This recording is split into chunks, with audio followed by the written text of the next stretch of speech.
Good morning everyone. Here today we have going to learn or completed the 1.2 second lesson on saying please. See the last para, page number 18. Here see this. It is a matter of general agreement that the war has had a chilling effect upon those little everyday civilities of behavior that sweeten the general air. Here, a writer also express that is we have created as a happy moment and another sweeten activities or behavior. म्हणजे दैनंदिन जीवनातलं वातावरण आपण छोट्या छोट्या गोष्टींना आनंदी करतो. म्हणजे त्यामध्ये काय म्हणतो आपण, कल्चर आहे, सिव्हिलिटीज आहे, कर्टसी आहे, म्हणजे संस्कृती, शिष्टाचार, ह्या सगळ्या गोष्टी आला. मग ह्यावर जे युद्ध होतं म्हणतो आपण, की जे फर्स्ट इन्सिडेंट जो झाला लिफ्टमॅनला, that's called as a we have see war form. War has had chilling effect. आता ह्याचे दुष्परिणाम होतात. आता ही गोष्ट लक्षात घ्या, जनरल आहे. We must get those civilities back if we are to make life kindly and tolerate for each other. म्हणजे आपण हे जर आनंदी आणि सुसह्य बनवायचं असेल, आपल्याला लाईफ प्रत्येकाचंच असेल, तर काय केलं पाहिजे, तर एक प्रकारे शिष्टाचार परत आणला पाहिजे. पण तो कसा लक्षात घ्या, not just like as a liftman. Liftman also we have see behave rudely with that passenger. Passenger also use as a discourteous language, that is only top instead of top please. पण इथं नुसतं म्हणतो आपण डिसकर्टियस न वागता courteous वागून, म्हणजे शिष्टाचार जर परत आणायचा असेल तर एकमेकांना आपण शिष्टाचारानंच वागवलं पाहिजे. That is we can not get them back by invoking the law. कायदा दाखवून किंवा कायद्याचा बडगा दाखवून आपण ते परत मिळवू शकत नाही. The policeman is a necessary symbol and the law is necessary institution. आता सोसायटीमध्ये म्हणतो आपण पोलीस पर्सन इम्पॉर्टंट घटक आहे किंवा नेसेसरी म्हणतो आपण आहे, किंवा कायदा ही एक आवश्यक संस्था आहे. That is necessary institution and necessary symbol form वापरलं आहे बघा. For a society that is still somewhat lower than the angels. Phrase आहे बघा, लोअर दॅन द एंजल्स. म्हणजे ह्यामध्ये एक प्रकारे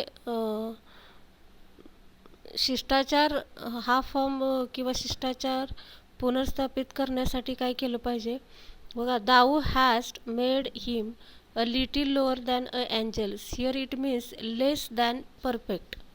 लेस दॅट परफेक्ट म्हणजे एक प्रकारे आपण आपणाला उत्तर देण्यासाठी शारीरिक हिंसाचार किंवा अवलंबलेली पद्धत बरोबर नाही. Here but the law can only protect us against material attack. बघा, शारीरिक हिंसाचारामुळे काय होतं आहे, आपल्याला कायदा काय करतो, मदत करू शकतो.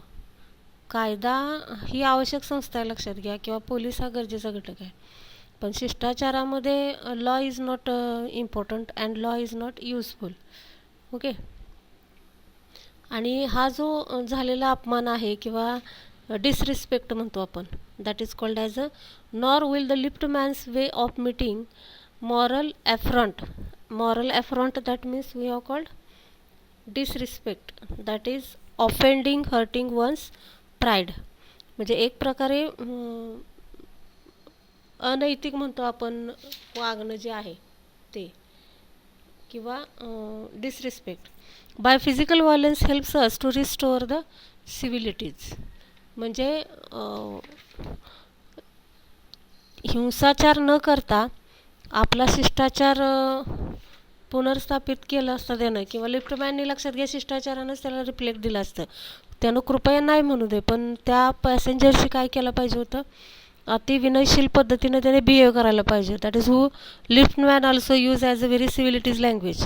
That is physical violence helps us to restore the civilities I suggest to him that he would have had a more subtle and effective revenge. म्हणजे अतिशय परिणामकारक किंवा मार्मिक जर म्हणतो आपण पद्धतीनं बदला घेऊ शकला असता लिफ्टमॅन. म्हणजे कसं तर पॅसेंजरने नाही म्हणतो आपण कर्टसियस लँग्वेज वापरली किंवा मॅनरफुल बिहेवियर केलं तर स्वतः करायचं. म्हणजे त्या पर्सनला सुद्धा लक्षात घ्या जरा थोडंसं he also ashamed for his activity and there is one of the revenge.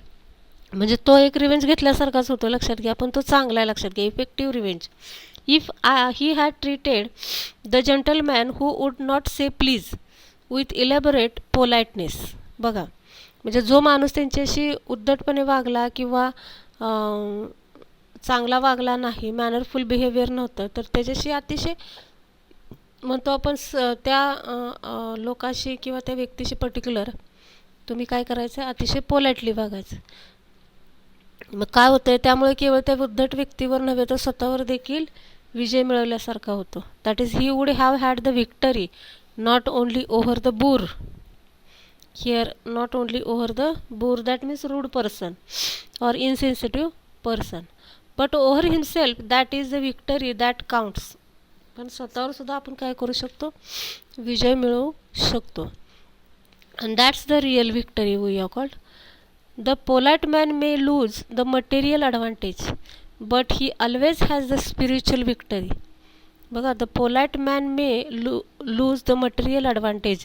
काय म्हटलं त्यांनी बघा ज्या वेळेला एखादा सभ्य माणूस भौतिक फायदा गमावत असेल लक्षात घ्या पण त्याचा आध्यात्मिक किंवा नैतिक विजय हा नेहमी होत असतो. आता नेक्स्ट एक एक्झाम्पल लास्टला त्यांनी काय दिलं आहे बघा. I commend to the liftman.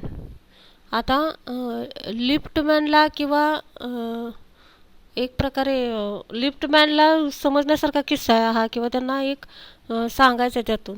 That is he try to express the liftman example of or story of Chesterfield. Chesterfield here see this meaning. Lord Chesterfield 1694 to 73. English statements author and patron of letters. म्हणजे त्यांची एक poem म्हणजे letter एक प्रसिद्ध झालेलं आहे बघा की लेखक आहेत ते पॉलिटिशियन पण आहेत इंग्लिश आणि लेखक पण आहेत आणि त्यांचं मुलाला जे पत्र होतं ते रायटिंग अतिशय फेमस झालेलं आहे असा तो पर्सन. त्याच्याविषयी काय सांगितलं बघा. In his time the London streets were without the pavements of today. त्या काळामध्ये लक्षात घ्या लंडनच्या रस्त्यावर आजच्यासारखं बांधीव फुटपाथ नव्हते.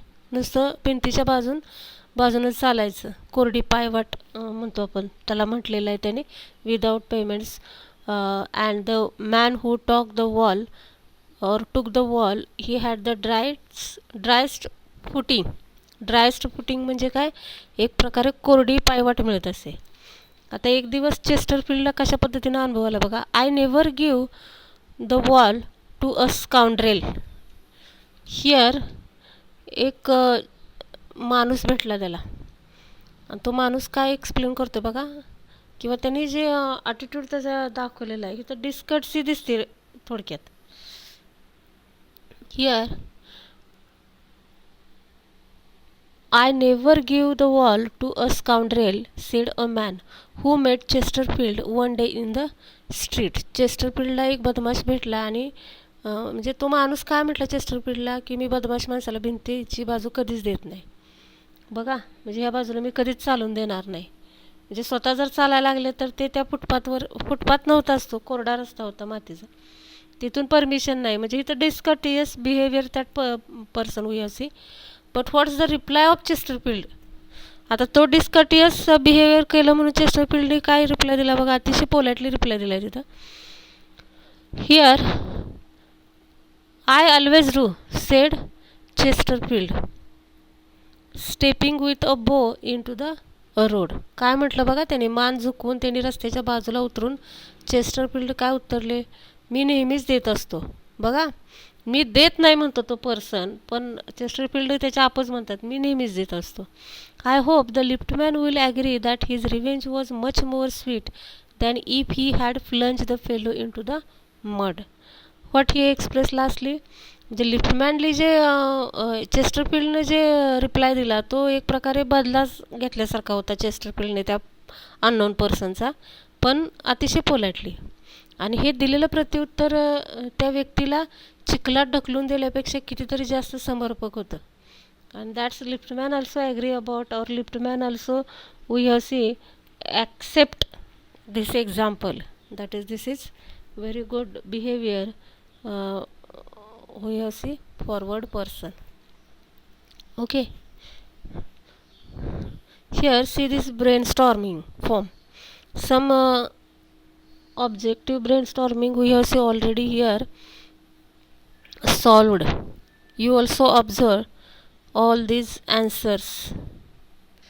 Okay, see this table, complete the following table, put crossword close does not exist.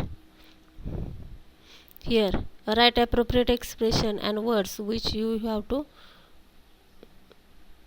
use while facing an interview. इंटरव्ह्यूला कशा पद्धतीनं क्वेश्चनिंग केलं जातं. कंप्लेंट फॉर्ममध्ये बघा प्रॉपर एक्सप्रेशन दिले तिथं.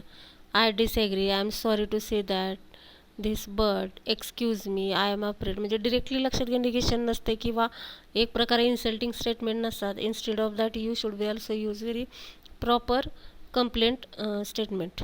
ओके, प्रिफिक्स सफिक्स हे सगळं तुम्ही नोटबुकमध्ये सॉल्व करून ठेवा. Okay, here we stop now.